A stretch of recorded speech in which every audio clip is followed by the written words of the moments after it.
4 weeks after giving birth. I bought the house I'd dreamed of my whole life. First night. Boxes still taped shut.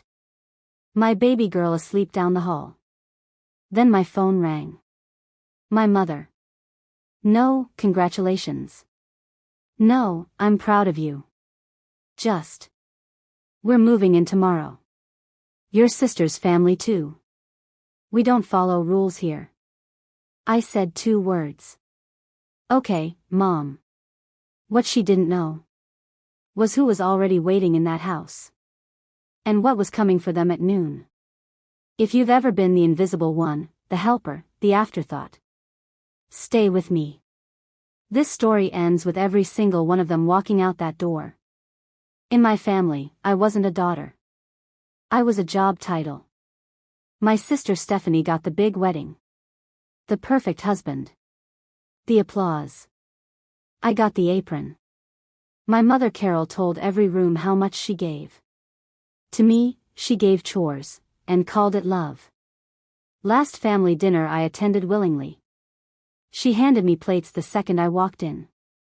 Then touched my wrist like petting a dog she wasn't sure about. You're so good with the dying, dear.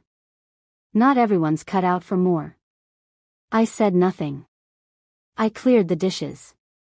Because that's what the helper did. But the skills they gave me to keep me small? Those were the exact skills that would one day destroy them. I was 10 years old. Standing at the window. Watching the family car leave, without me. My sister's suitcase on the roof. My mom rolling down the window. She didn't look guilty. She looked proud. You're the responsible one, Dana. The car disappeared. The house went silent, but I wasn't alone. Down the hall was my grandmother, Ruth. She was a nurse before women in our family were supposed to grow out of it. She taught me to read people. Not their words, their hands, their breathing, the silence before honesty. When I said I wanted to do hospice work, my mother said, "Why would you choose that?" Ruth folded my fingers around the idea. You see people, Dana. Don't let them tell you that's small. Years later, I'd find out what my family had done to her. And it would be the worst thing I'd ever witnessed in 13 years of working with the dying. I found out I was pregnant on a Tuesday. Alone in a clinic bathroom. The man I thought I was building something with, left. 2 sentences. That's all he gets. He said he wasn't ready. Then he proved it. At Sunday dinner I told my family. Plain and simple. I'm pregnant. It'll just be me. I'm okay with that. My mother set down her fork. 1 second, I let myself hope. That's nice, dear. Stephanie's redoing the kitchen. Quartz countertops. The conversation moved on without me. Under the table, my hand found my stomach. And stayed there.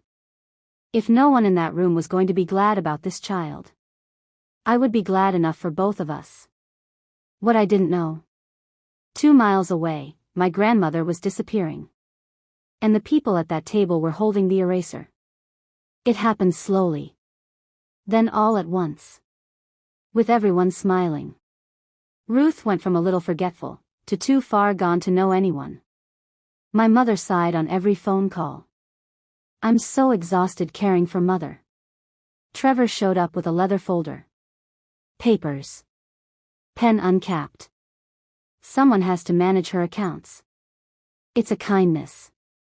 I asked one question, who was her doctor, what did they say, had anyone ruled out anything reversible? My mother looked at me like a child interrupting adults. You focus on the baby. We've got Ruth handled. Handled.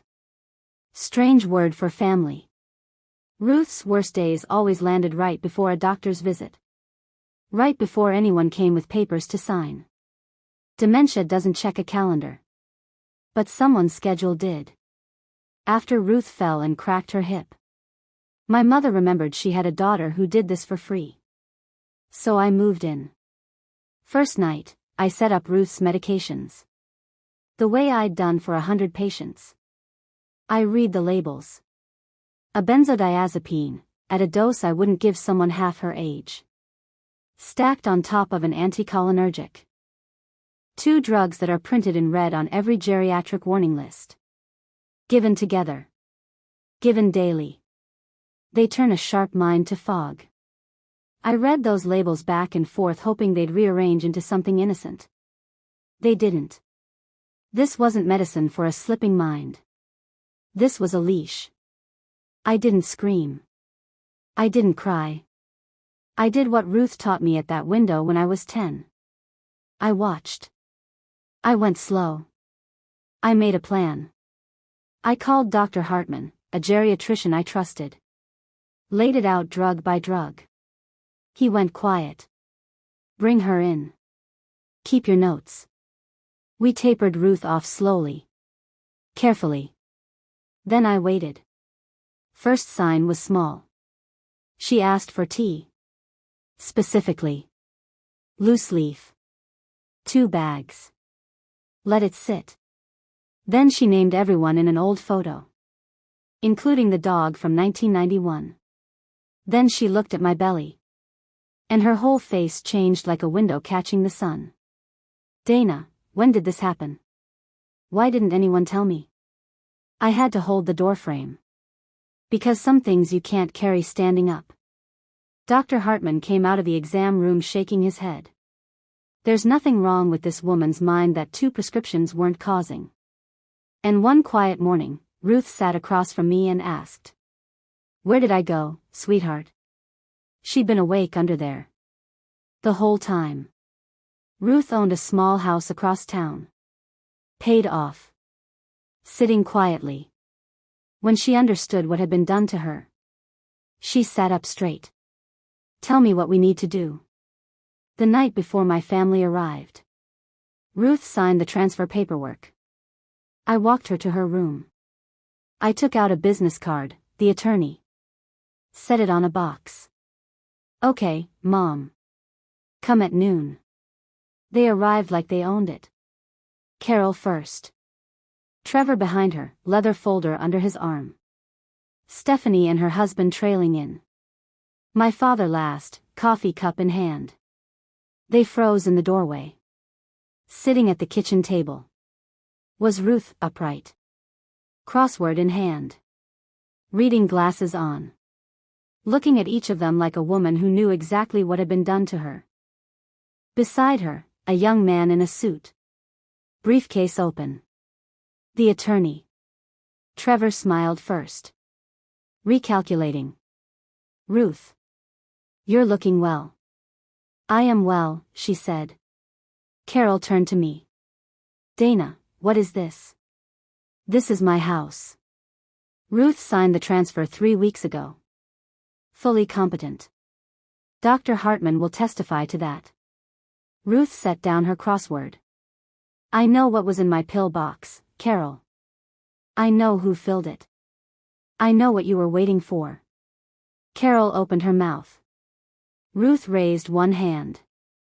I'm not asking for an explanation. I'm telling you what I know. What happens next depends on what you do in the next 5 minutes. The room went still. Carol looked at me. Wanting me to be the helper. To make this smaller. To clear the plates. I said nothing. Trevor closed the folder. Stephanie took her husband's arm. My father set his cup down quietly. One by one. They left. The door closed. Ruth reached over. Squeezed my hand 3 times. Slow. Deliberate. 1. 2. 3. I see you. I'm here. My daughter was asleep down the hall. 2 women at a kitchen table. In a home that was finally, completely, theirs. Ruth picked up her crossword. If you've ever been the helper. The afterthought. The one nobody listened to. The skills they gave you to keep you small. Are the same ones that will one day save everything. You just have to decide when to use them.